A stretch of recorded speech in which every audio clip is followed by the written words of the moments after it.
This is a weak example. Analyzing Evidence by Varun Asarpota, Matt Kinderman, Ryan Moran, Roman Polushin, and Abby Freibush. The writer doesn't explain the connection. What is analysis? Analysis is the practice of looking closely at small parts of the text to see how they affect the whole. Literary analysis focuses on how plot, structure, character, setting, and many other techniques are used by the author to create meaning. In other words, what does the text say, what does it mean, and why? Good analysis consists of three main things: say, mean, and matter. The say should be the quote that you will be using to get your point across and needs to have a citation. The mean needs to explain what the quote is saying and what it means when it is saying it. And last, the matter. This should sum up why you chose the quote you are using and why is it important to the people reading. When writing an analysis, it is extremely important to remember an analysis is not just summarizing of the original text. Do not only say what you are talking about, describe how and why it is a useful resource in your writing.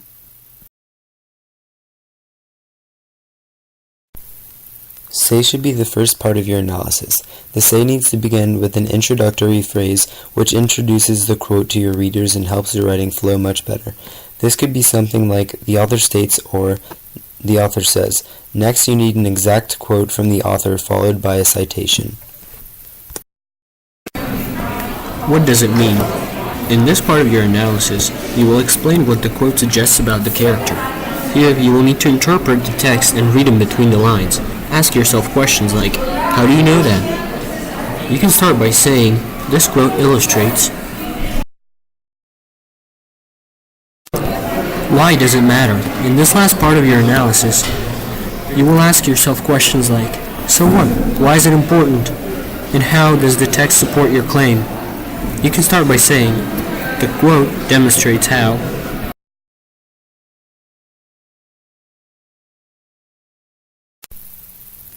Many studies have shown milk is beneficial to people's health.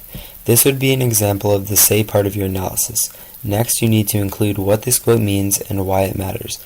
Here is an example of what analysis should and shouldn't look like.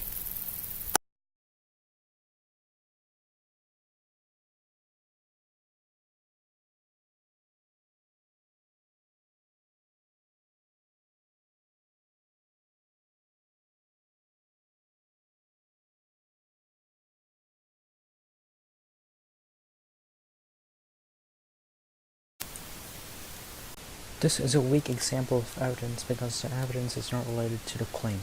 What does the claim about self-centeredness have to do with families eating together? The writer doesn't explain the connection. The second one is a far better example because the evidence is more smoothly integrated into the text. The link that